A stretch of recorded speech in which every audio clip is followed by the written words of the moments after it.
Well, hello YouTubes. Couple of weeks till Halloween. I'll be doing a spooky live stream, nighttime running, but we need to add some lights to passenger coaches. So I'm going to start with these. I have three of these Canadian National passenger coaches. They need lights. So that's what we're doing today. Don't worry, it's going to be super easy. Just kidding. It's going to be really complicated.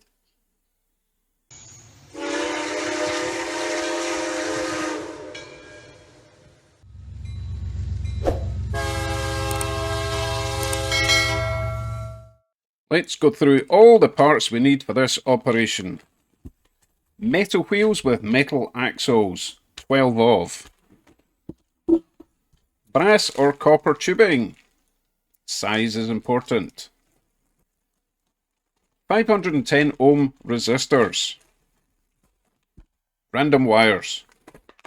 Capacitors, 16 volt 2200.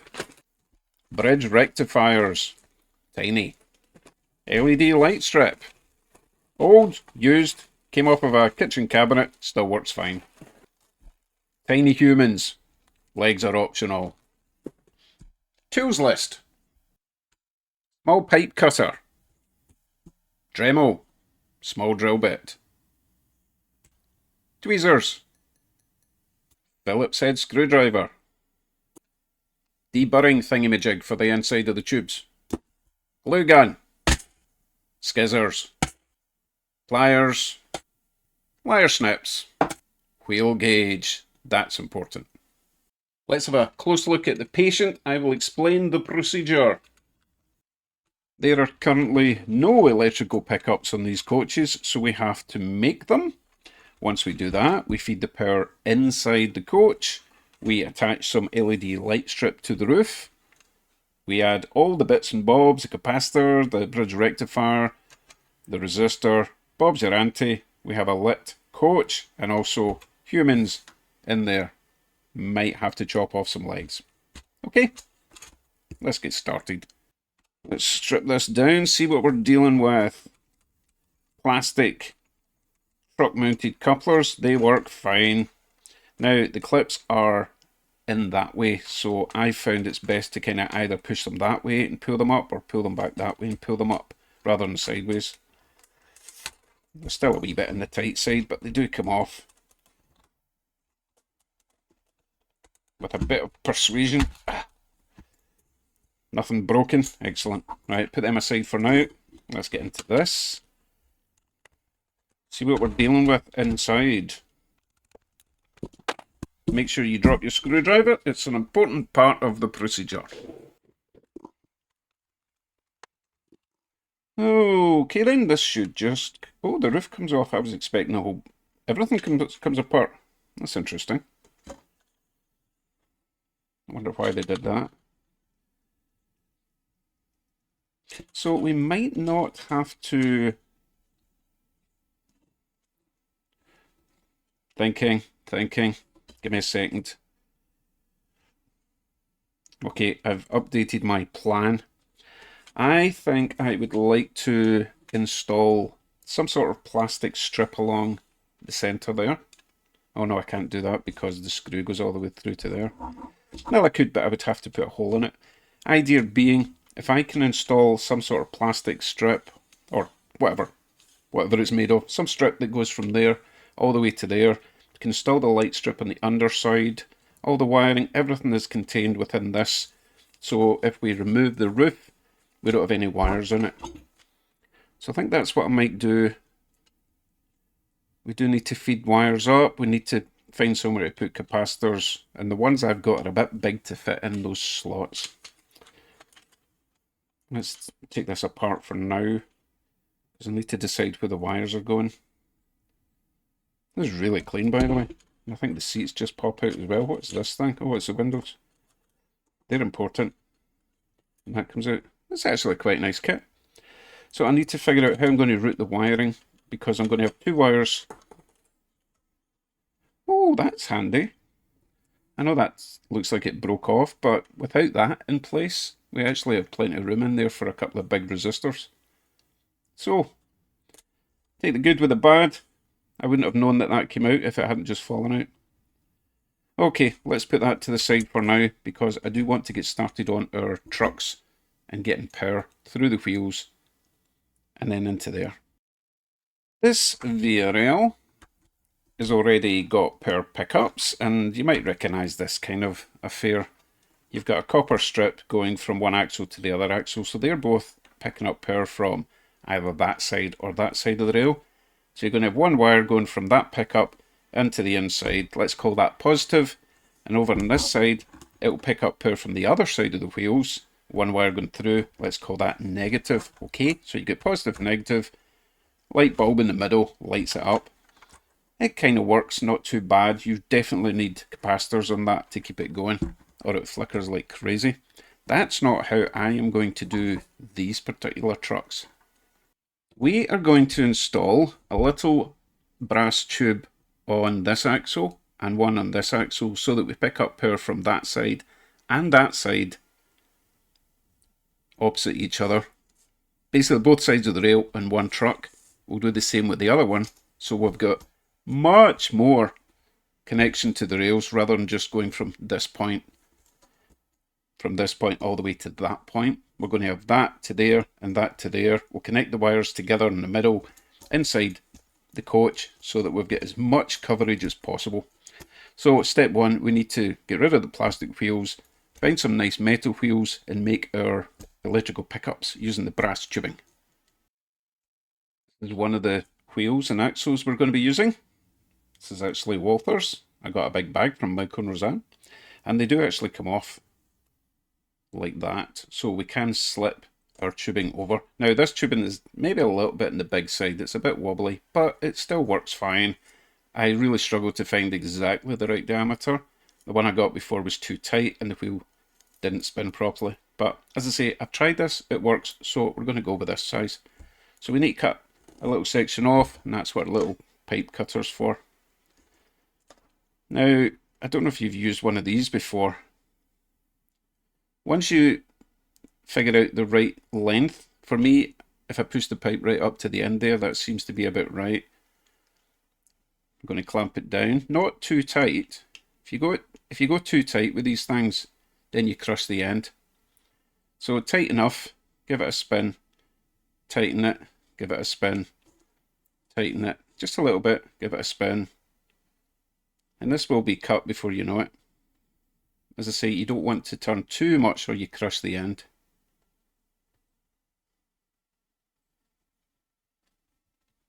If you've ever cut pipes before with one of these, you know what I'm talking about. Once you get the hang of it, you can do this pretty quickly. And of course it fell on the floor, like the screwdriver. Oh, let me grab that and I'll show you what we ended up with. Okay, this is what we end up with. A nice little length of brass tubing that slips over there and it spins freely. However, there is one more step to this that we need to do, because we did still crush the ends just a little bit with that cutting wheel. So it's actually only making contact at the very ends there, and the same on the other side. You want the full length of it to be making contact, so that's what this thing's for. Stick that in the end if you can get it in. And once you get this all nice and deburred, it should open it up a little bit, and then it should slip out rather than having to force it in like we did. So that goes in and out, no problem at all. Getting rid of that little lip at the end. So again, that's not really wanting to go in at the moment. Force it in a little bit, give it some rotations.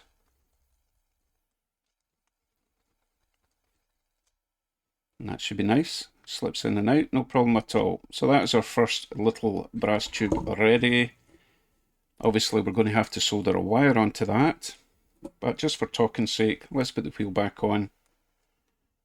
Make sure it can be gauged properly. Way too far. So that's perfect. Our little tube now spins. Okay, I have got another 1, 2, 3, 4, 5, 6, 7, 8, 9, 10, 11, 12. I've got another 11 of them to do, so I'll be back shortly. I now have all my little tubes cut to size. Next thing we're going to do is solder on some wire. a bag of random wire. Colour does not matter, however, you do want 6 of them to be one colour, the other 6 to be a different colour. So let's say ideally you would want half of them to be black, half of them to be red, but that's not going to happen because I want to use quite fine wiring. This stuff's a bit too thick and bulky, although it might not actually be a bad thing to have the thicker wire in here because it is going to move a little bit like that. A fair bit is when it goes round bends. As long as it's flexible enough to withstand, you know what? I think we're going to go for the thicker wire, and I do have plenty of red and plenty of black. So as I say, each truck requires a black and a red, and I keep forgetting how many trucks I've got. 6 trucks, which is 12 axles. So six of each in these tubes. Oh, that was complicated. My head hurts now. So I'll set up the soldering iron and we'll get some of these wires attached, okay? We have our first little tube and its crocodile clip. Let's prep some wire. I'm going to snip this back about that much. I'm going to tin that up.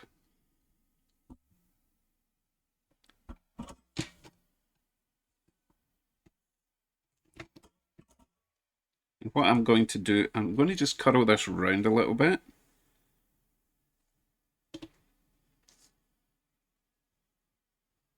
So that we get as much coverage of the wire on the tube itself. Roughly like that. And that's going to sit right in the middle. So let's heat up some solder on there. So we'll do that first before we try and attach the wire, shall we?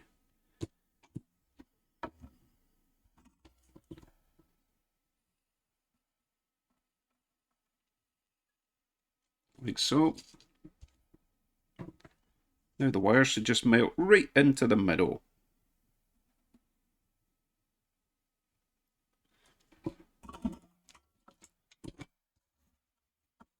That's our first little wire done.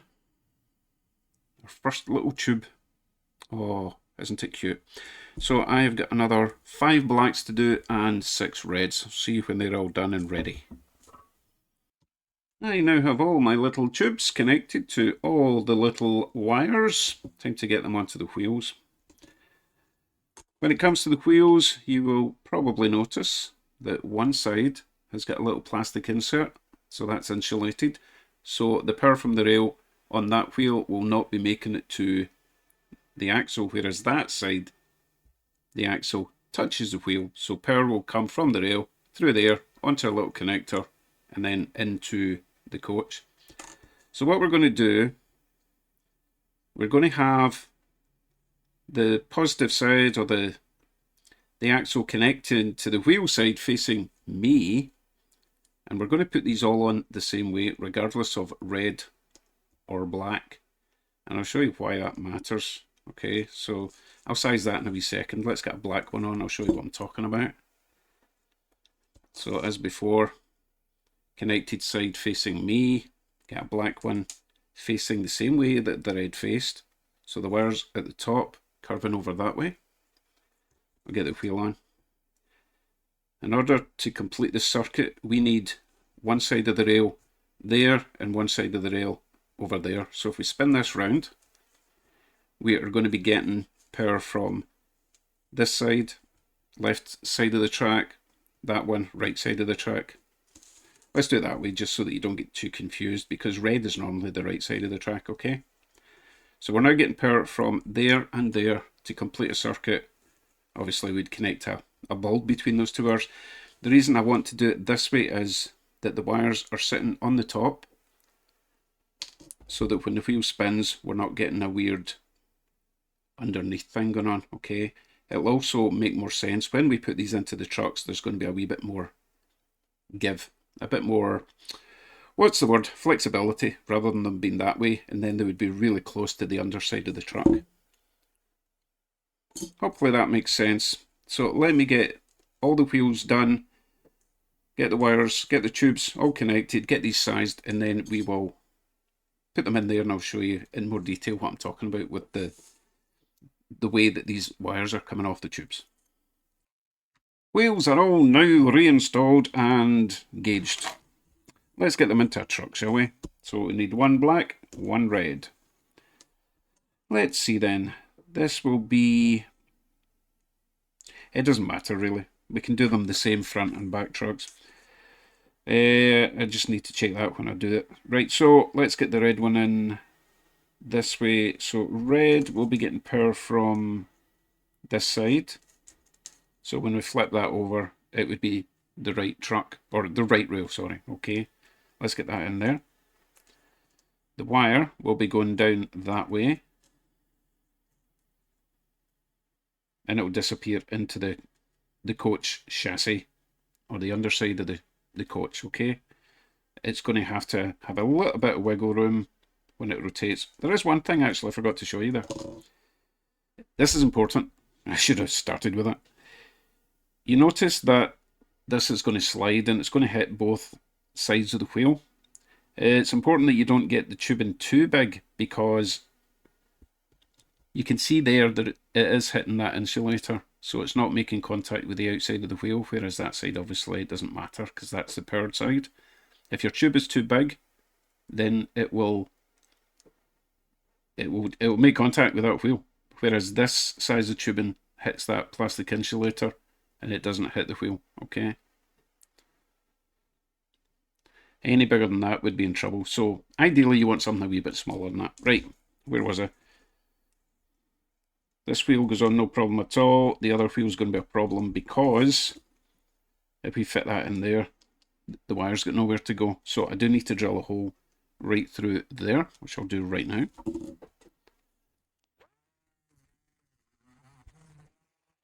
Now we can feed that wire through.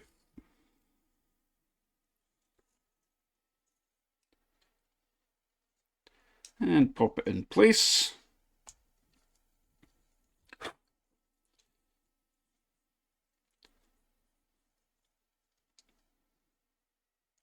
Don't know what I've done. Got all confused there for a second. So that's our first truck ready to get reinstalled. However, we still need to drill holes in the bottom side of the coach itself. I've got the rest of these done, and then we'll move on to the coach side, alright? One more thing before we move on to the coaches. It's always worth double checking that your power is going to be coming in the right place. So you notice my red is there, my black is there, red there, black there. So they look the same, except these are reversed, remember? One's going to go that way, one's going to go that way. So make sure that your red or right rail has got power. As you can see, there's no insulator down there. This one, red, no insulator, it's getting power from there. And obviously the black, it's getting power from there. Black, getting power from there. That's really important if you don't want to cause short circuits. Okay, they're ready to get installed once we drill some holes in the bottom of the bodies. So let's grab a body, drill a hole or two. Now, I noticed when I lifted this part off, if you look at the underside, we have this weight here, but it's creating a gap between the weight and the plastic base, which is ideal because the wires are going to be coming up roughly there. And let's see, imagine, in fact, we can do it. We can stick that in, or sort of stick it in. We're going to have a wire coming up there and a wire coming up there. So a red and a black wires coming up there. I want to connect the two reds together, two blacks together, so we've got full connectivity to the rails. Getting back to my point, this recess here, we can run two of the wires along there without interfering with the height that sits. And then, once we've got all the wires together at one side, they can actually come up this little gap here into the inside where all the electronics are going to be. So it's going to work out quite nice. And I do have a plan of how I'm going to install my LED light strip, but we'll get to that later. Let's drill some holes where they need to be. So this one, we can kind of eyeball this one. I've decided that I want the wires to go up just where that wee line is there. in there, that wee line, and the same distance for that side. So a couple of holes.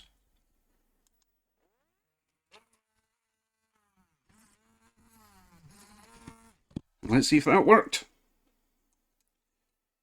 Feed our wires through the holes.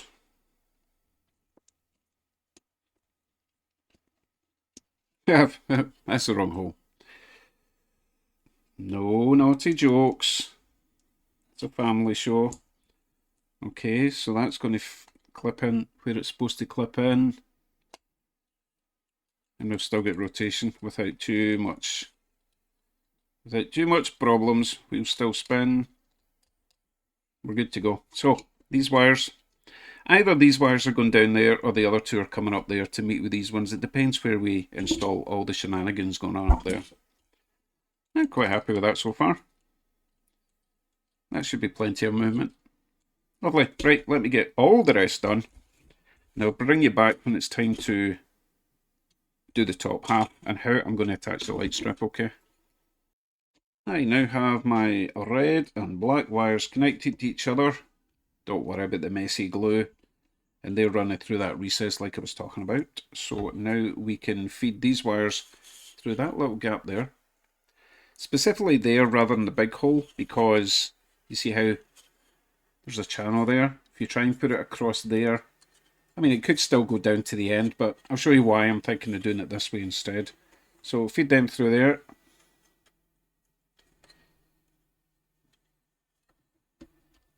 And then that will sit down nice and flat, as you can see. That just needs to clip in there, like that. So that's level. And that one will get tighter when we put the main screw in to hold it all together. So far so good. I'm liking where these wires are. The reason that I prefer this coming through that tiny little hole is because we've still got this partition that we could use. This thing here, which can go down there.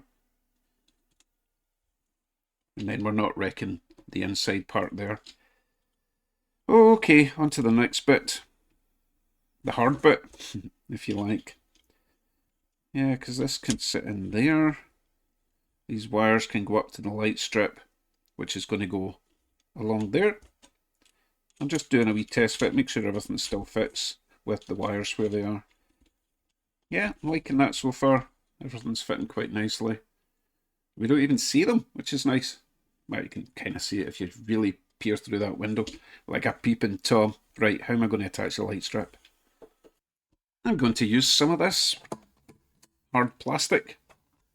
I got a big bag of random sheets of plastic, and this, strangely, is exactly, we'll leave that out of the way just now. This is exactly the right length to fit there. So I'm going to cut a strip. I'm not worried about the holes. We don't need to cover the entire lot. We can basically run the light strip on one side. It doesn't need to be right in the middle. Let's not overthink it. It's still going to light everything we need it to light. So we need to cut 3 strips of this, approximately about a centimetre, about half an inch, all the way down. And we can glue that on place once we've got our light strip installed. So I'll cut 3 of them, and then we can move on to the fun part. Powering our light strip with a bridge rectifier and a capacitor and a resistor. I have my little LED light strip platform cut to size. Oh, this is going to work out quite nice. If you don't know anything about light strips, they're all the same so far that I've discovered. You notice there's these little copper strips between every 3 bulbs. And each set of 3 bulbs has got its own little resistor so the LEDs don't pop. However, they're still a wee bit bright, so I will be adding an extra resistor just to dim it down a little bit. So these little copper strips, we can get a pair of scissors and cut them every time we see that little black line. You see it? You see that little black line there? We can cut that right there. Now you might also notice that there's 3 of these. That's because it's designed for 2 different shades of light. So what we want to do is, the center one is the negative and either side is a positive. So we want to make sure we're getting the right ones. Maybe get a wee red pen just so that we make them all the same. But we will test that with a battery and see what the colour difference is. Okay, this is just a 9-volt battery, so it's going to be a bit dimmer than it will be with the 12 or 14 volts, whatever it is that's coming through your system. Right, let's try black in the middle. It's got to be the right way around for LEDs, remember, with regards to positive and negative. Right, we'll try the top one.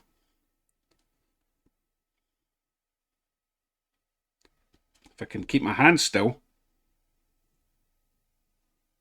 Okay, it's a sort of warm white. Let's try the positive on the other side. And it looks exactly the same. So I'm not absolutely sure what the point of that was. I wonder if it's a different brightness. Let me stare at that. It looks the same to me.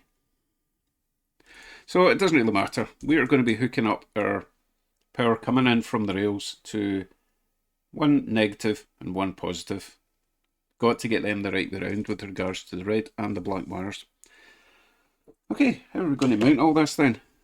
I decided that this will fit in there, obviously the other side, the other way around, roughly there. I do need to leave a bit of a gap at that side for the roof to slot in, but that should fit in. That should fit in there, leave enough room for the screw holes. Round about there. Lovely, yeah. We'll just centre this a wee bit better and then we will glue that in place. Got some tackiness left, but not enough, I don't think. So we'll just use some hot glue to keep it in place.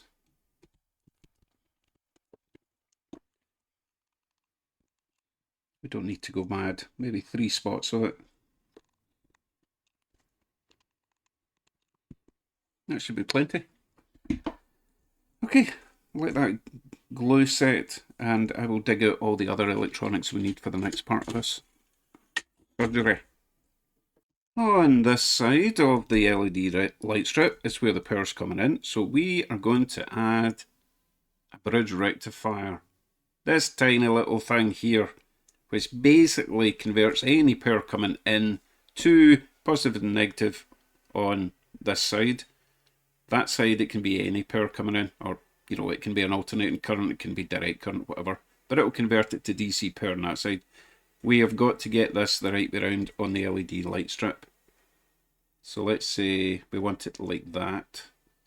So let's have a close look and make sure that that one there is in fact the positive. Yep, you can just see a little plus there in that corner. I'm just going to mark that with a little red dot so that we don't get confused. So we know that that is the positive, and that has to go on this positive here. And just ignore the top positive, we're not using that. So that's getting soldered on there. And then on the other side, before it goes in, we're going to be adding a little 510 ohm resistor. Serves 2 purposes. It dims the lights a little bit. It also prevents a rush of current going into the capacitor, which is going to be at the other side. There's various ways to do this. I've done this in the past. It works for me and I haven't had any fires, so that's what I'm going to do.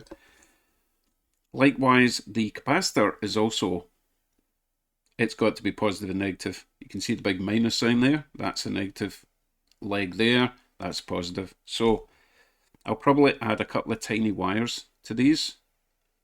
Otherwise, I would have to bend these exactly the right shape because this has to then flip over and go into its new home, which is going to be down there.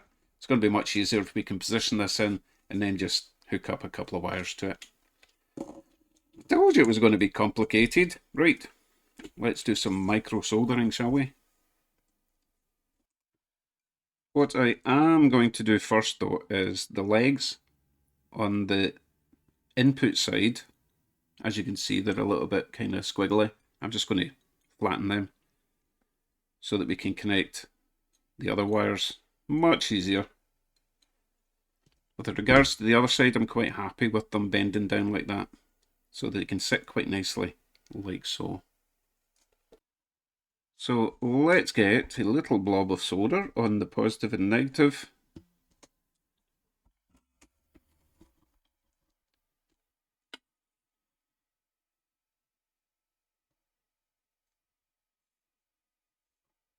like that.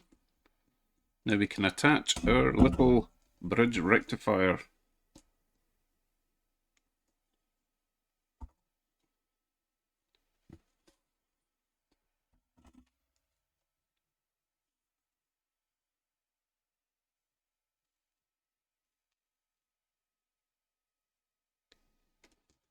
Like so.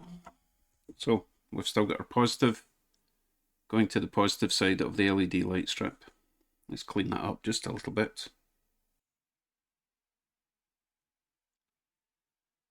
And we can move on to the next step, which is wires coming from the power in and a little resistor. Doesn't matter which side you put the resistor on, it's just really creating a bottleneck somewhere in the system. So it doesn't even matter if it goes round that way or there or there. It doesn't matter where you put this.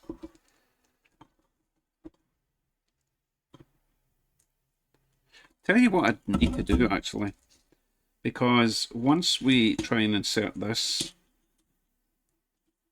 you'd imagine flipping that over. The bridge rectifier is going to hit off of that, so we do actually have to bend this up. Do that now.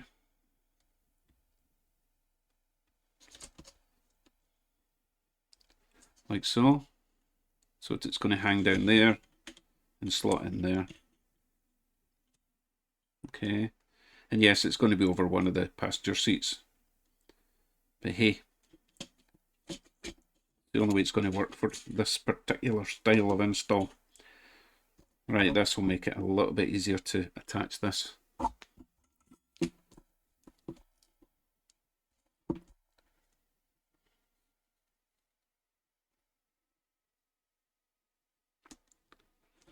One resistor, like so. Snip that back. And I am going to add a couple of very slim wires. So we're really running out of space now. It was okay using the big thick wires in the base, but we're going to have to tuck all the wires down there somewhere, so we might as well make these ones really small. So we will go with a little blue one coming off the resistor.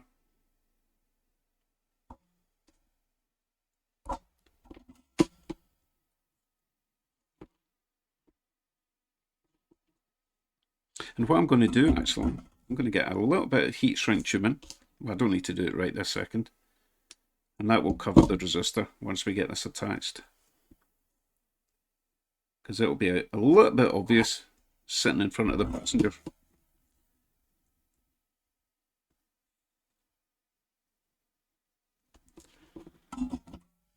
That's one side connected.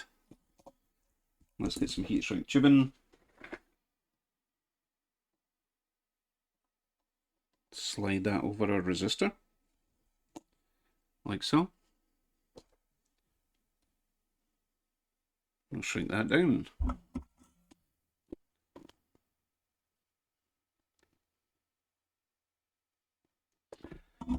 And we'll attach the other wire to the other side of that tiny, tiny, tiny little bridge rectifier. We're having fun yet?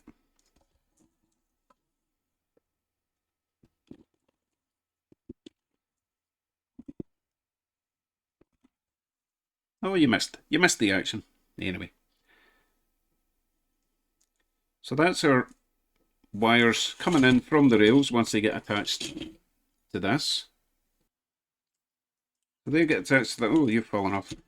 They'll get attached to those wires. Power will come in through the bridge, through the resistor, through the bridge rectifier to make it only positive and negative going along here.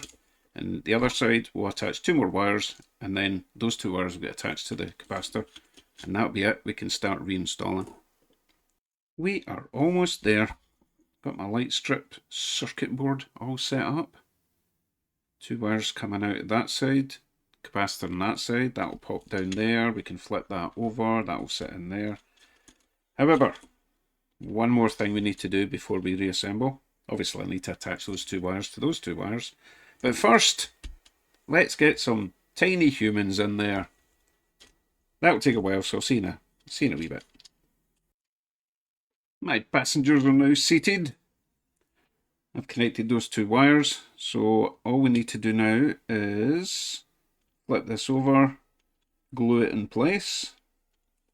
We are going to have a couple of visible wires, unfortunately, but well. Not the end of the world.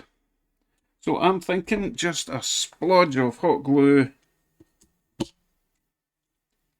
on that side and on that side. Stick that down and we should be good to rock and rumble. I would quite like to turn this capacitor around so that it's at least just black at one side. Like that. That would work for me. Right, so they need to point that way. Right, glue. Squidge there. Squidge there. Get this on before it sets. So that's going to go there. And the other side.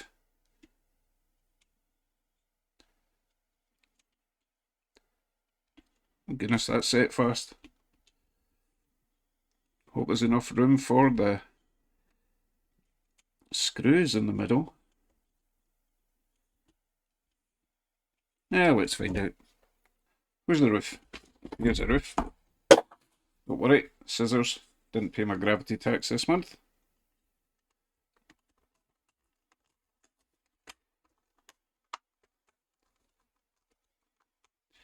Okay, so that's too far over. I'm going to have to just take a wee notch out of this. Use my Dremel and grinder, that's what I'll do. Okay, let's try that again. That should fit in there. You can see what the problem was there. That's feeling better.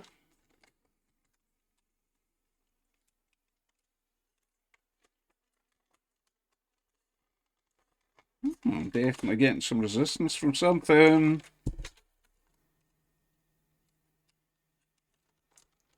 Okay, I need a wee bit more work. Hey, it's trial and error. This is too close to the edge there.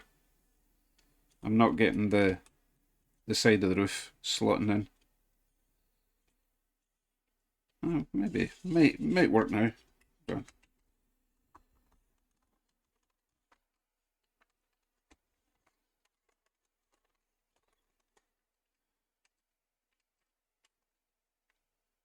aha!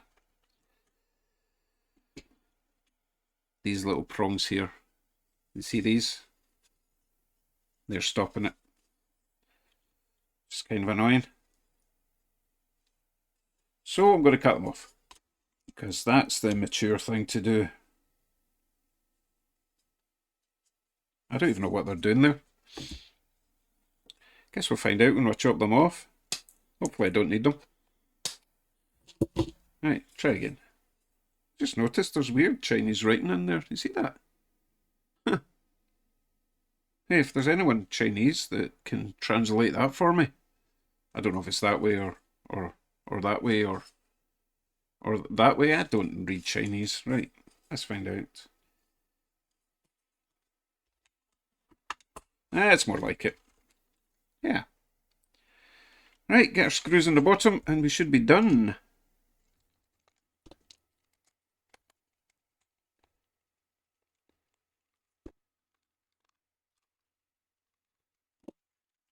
Still spins, still spins. People are still seated, which is nice. Well, that's not bad at all, I think. Let me get the other two finished off. I'll see you at the track for the parade lap. Thanks for watching. Hope it works.